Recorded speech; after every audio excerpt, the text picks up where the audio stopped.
Another interesting video idea that someone gave me, or one of my viewers gave me, is discussing about which ships are considered good ships and what ships are considered bad ships. Now, here's the thing. I thought about this video. Again, I don't like making tier lists, but if you guys want to know like the general idea of like whether a ship is gonna be pretty good or pretty, I guess, mid, I can generally give you an idea of how to solve that and how to figure that out. It's not that hard. It's not. It really isn't. So if you have a general idea of like what the premier setups are, like battleships, we're gonna have like Musashi, New Jersey, Vanguard, Plymouth, Eagle, Helena, stuff like that. You're basically replacing ships that could kick them out or kick one of the ships out and see if they perform just as well or like about the same thing. So for example, if we were talking about like the best carrier setup or something, I don't know what it is as of right now. Probably like, well, it depends on the fight, but let's say it's like Shinano, Hakuryu, and Yorktown 2, right? Something like this. And then you have your vanguards. Basically, as of right now, depending on the content you're doing, let's say it's medium armor, right?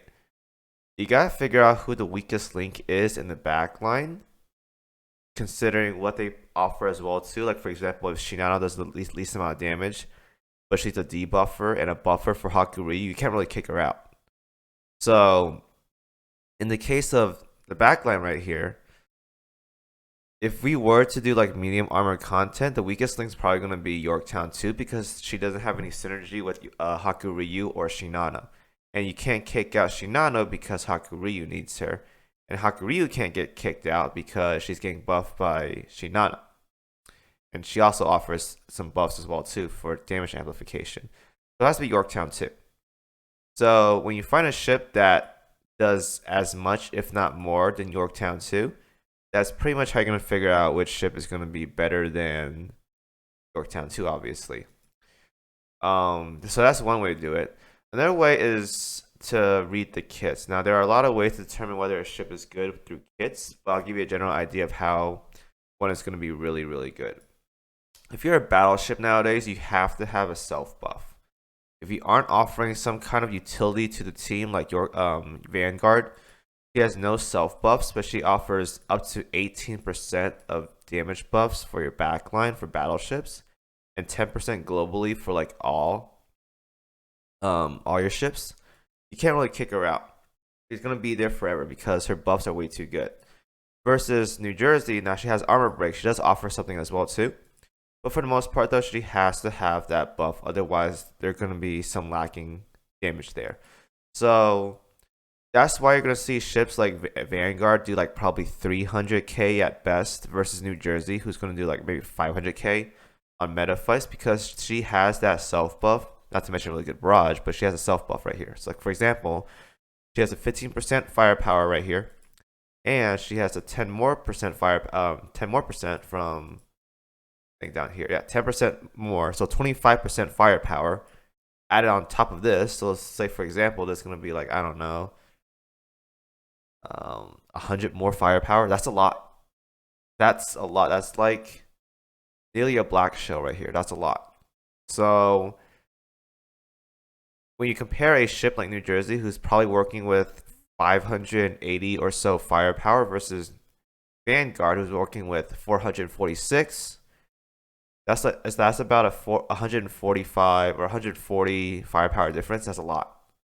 If you guys don't know how big of a firepower difference that is, go ahead and take out your auxiliaries when you do some kind of combat, like a meta fight, and you'll see how much of a difference that firepower will make when you compare it to like other ships. Not to mention her barrage is really good as well too, but just to give you an idea. But 140-ish firepower is a lot when you work it with something. So a battleship has to have a self buff.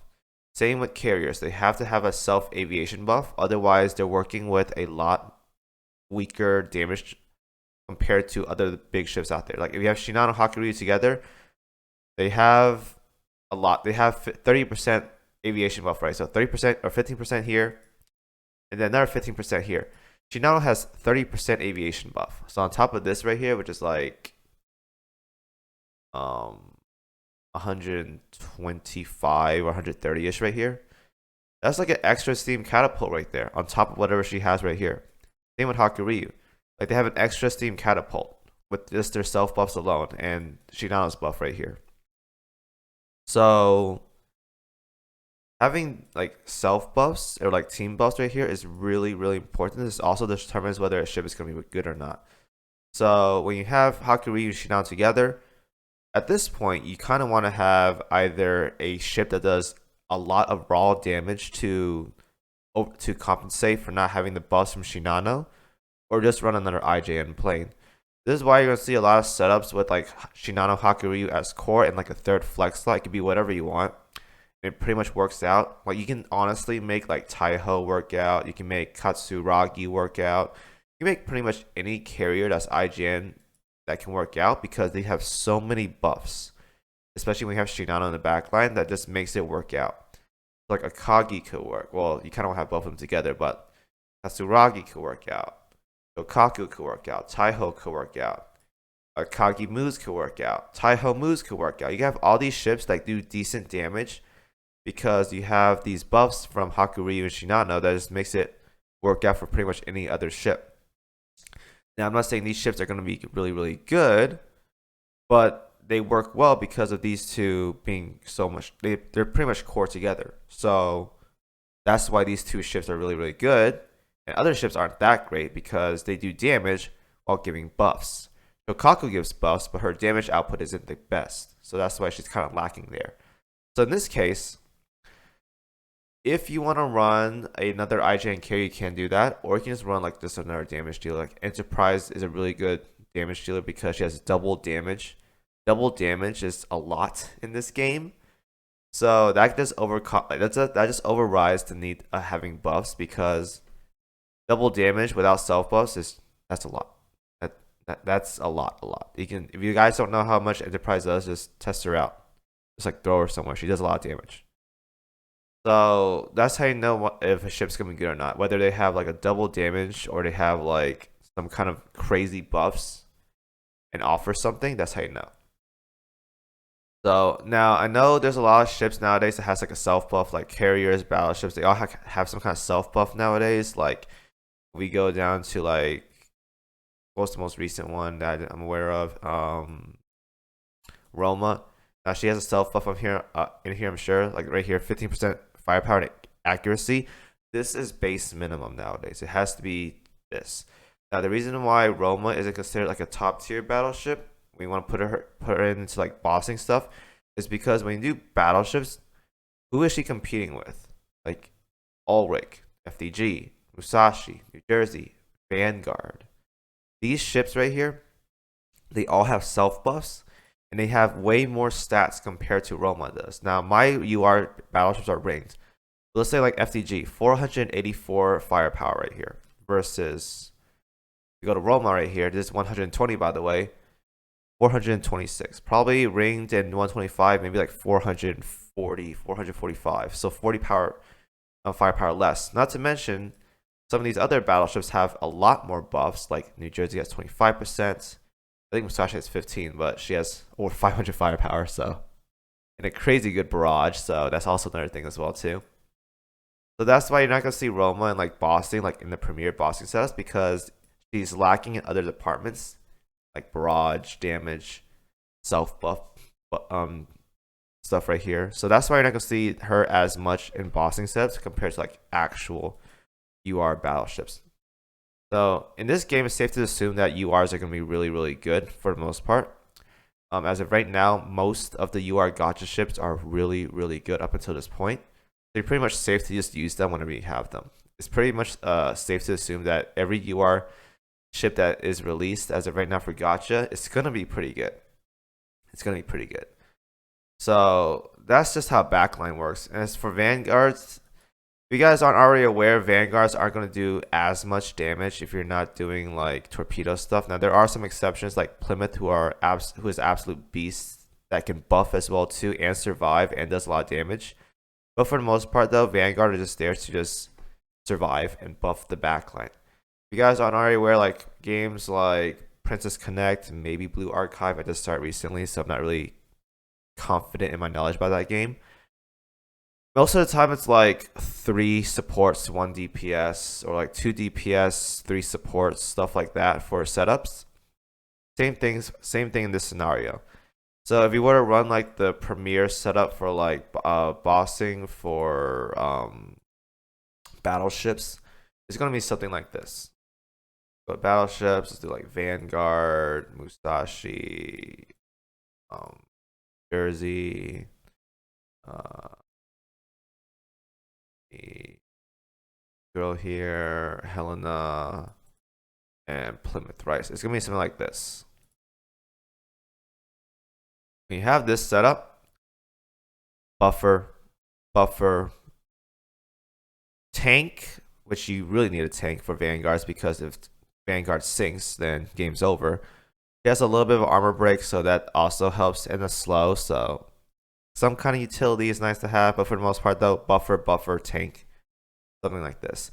If you guys don't want to run this setup, you can do something like, I don't know. There's not much buffers for Vanguards for main fleet though, so this is why like these ships are really really good because they buff backline. So let's say you don't want to run Helena, you can run something like Rune Moose. There's another thing as well too. You can run Helena meta as well too. I can find her somewhere. So you're gonna have these ships. They also buff. This is why like buffers are good because these ships do like if you do meta 15s, these ships back here are gonna do like 500k. And when you're buffing like 20%, 500k, yeah, it's a lot.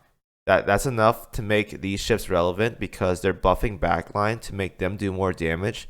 Therefore, their value goes up as well. Because if you can offer something to the backline while doing some kind of damage, your value as a Vanguard goes up. Like Plymouth right here does an absurd amount of damage and buffs the flagship. Musashi being the best battleship right now for damage for bossing. Yeah, her value goes up. Helena buffs all ships, so her value, even though she does like no damage on meta fights, goes up. And then we have the tank here. She does Ego does okay damage, but she just survives. So something like that. Something like that's how it works. And if we were to do like a carrier setup now, this can be whatever you guys want. I'm just giving you guys an example. Let's say you're doing like medium armor or heavy armor. You do like something like this or like Arc Royal or something. Let's say you're doing Enterprise, right? If you want to do something like this, you're probably going to want to set up like, assuming you need a tank in here. Where's Kazugumo at? Something like this.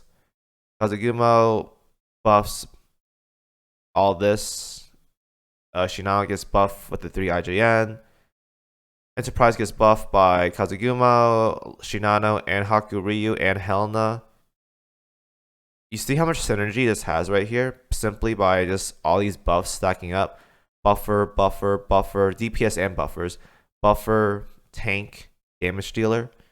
This is why these setups work because damage buffs are very, very important in this game. So this is how you know a ship's going to be good is if there's synergy, they do damage, and they buff backline. Like any sort of backline buff is considered a good Vanguard ship. That's pretty much how it works. So, for example, if we were to talk about the recent ships that came out, Time Joined, this is gonna be really, really weird spot. Let's take, for example, like Yorktown or Hornet 2. Hornet 2 basically is light carrier or light armor damage dealer. She has really good buffs because look, all of her buffs right here does damage to light cruisers, stuff like that. High fighter slots as well too. There's also going to consider like efficiency slots. So fighter, dive bomber, torpedo bomber. 140 on fighter, by the way. So we have the Havar planes recently. That's light armor. If we were to go to the Atelier Riser ships, like if we were to go to Rizelin, now she buffs everyone in the front setup or the Atelier setup, but you pretty much want to run them all together because if you read their skills, they all want to be together and they have buffs like that. But if we were to go outside the collab ships, like Albion wants to be ran with other Royal Navy ships, like the Janice Jervis Albion combo. JJA, JAJ, whatever you want to call it. They want to all be together. Otherwise, if you guys want to look for like bossing stuff, pretty much you're gonna have to kick something out. So if we were to go back to carrier setup as of right here, now Yorktown 2 can be a replacement for the dart that is right now for light armor, but the third carrier slot is still open for consistency, and this is the weakest part as of right now. Now there also could be a UR air raid assistant as well too. This could also be worked because Kazugumo, even though she's really good, is really squishy. So that's also another thing to consider. And another thing is if we get a tank that can buff backline as well too, then you could probably see ego go away. Like if we had let's say a 10% large cruiser that buffs carriers, you could probably see ego go away. This is also a thing. Or a Helena that does damage and has the same buff as Helena, but they can't stack. So would you rather have Helena that does no damage with her buff, or have another Helena that does damage and still have the buff? So that can also kick her out. And if we go to battleships here, now this is mostly for bossing content because bossing is like the relevant content when it comes to like end game stuff. You pretty much everyone wants to build a bossing setup, and this is pretty much how you think about how you build fleets for bossing. So in this setup right here, well, let me kick Plymouth out. It is really tight. Helena probably has to go first because if you get another Helena buffer that does damage, she's going away. Same thing with E-Girl. If we get a battleship buffer like 10% firepower or something and can tank, you can probably see her go away as well too. Plymouth is hard to replace right now. She's really good. I don't think we're replacing Plymouth for a very long time. I think she's stuck here for probably the end of the game's life, honestly. She's just that good. In terms of backline, now you may think Vanguard. Again, she offers too much. 10% global buff, 18% the backline. As of right now, she's too good. Way too good. Now she does very lacking damage, I know, but her buffs are way too good. This is why she can't get kicked out, because she's undergoing the Helena phase, which is basically she buffs too much and she offers too much to be kicked out. So when you compare, so that's what's left over is Musashi and New Jersey. So Musashi, I can confidently say, does more damage than New Jersey. Now New Jersey isn't bad by all means. She's not. Don't assume that I'm saying New Jersey is bad. But if you want to add a new UR battleship to this setup, unless it's like some Iowa battleship that works well with New Jersey, or a Yamato class battleship that works with Musashi, New Jersey's getting kicked out first. So that's probably going to be difficult though. I don't see that happening because of right now, the best battleships that are coming out are probably going to be like Iowa class and lastly Yamato. So I don't think New Jersey's leaving anytime soon. So what's probably going to happen is if, let's say they add a new Iowa class battleship sometime this year, I would probably do something like, it depends on the content, but I don't think anyone's getting dropped out. But if you're doing like OS content, you can probably put Musashi into like a mob fleet, or like put her in the carrier fleet with Shinano and Hakuryu. This leaves you one open slot, because if you guys weren't running Musashi, Shinano, and Hakuryu one fleet, you probably the other fleet would probably be like something like this. So this is like the second best battleship set. If you were to put like Shinano, Hakuryu, Musashi in another fleet in OS, then this is probably your other fleet right here. So Ulrich right here will probably get kicked out for another Iowa class battleship, and then we're back to where we're going at. So this is generally how you determine how a ship is going to be good, what they offer, how much damage they do, and how much synergy they have with the rest of the fleet. That's pretty much how you do it. Damage, buffs, stats. Pretty much that's how you do it. So hope you guys enjoyed that long rambling video of how I determine whether a ship is good or not. Obviously, not everything is what it seems. I know, like, if you guys remember back like a year and a half ago, or a year, like 2 years ago, everyone said New Jersey was going to be like kind of whatever. And it turns out we were all wrong. So that's another thing. Plymouth as well too. I did not expect Plymouth to be such a monster of a Vanguard. So as a light cruiser as well too. So that's something else. You're gonna have to do some trial and error and testing with it. And then once you test it, you will see how much they do and compare them with other ships that you are currently using. And that's generally how you determine whether a ship is going to be really, really good or really, really bad. Again, everyone has their standards of what a ship is on, whether a ship is good or bad or not. My standards nowadays for ships is if I'm going to use them consistently every single day, I consider them good ships. If I'm not, then probably whatever. But most of you guys though that are new to mid game players, you guys are probably gonna like a lot of ships in the game because most of them are just side grades of like average to above average ships. So you can't really go wrong with that. But me, I'm very, very anal when it comes to what ships I like. So my opinions of whether a ship is gonna be good or bad is mainly because I'm all the way like I'm done with the game. So keep that in mind. Anyways, though, hope you guys enjoyed that video. Again, sorry about the rambling. Any questions you guys have, because it's a long video, go ahead and comment below, and I will try to answer them if I see something that's worth responding to. And that is pretty much it. Thank you guys for watching as always, and I'll see you guys in the next video.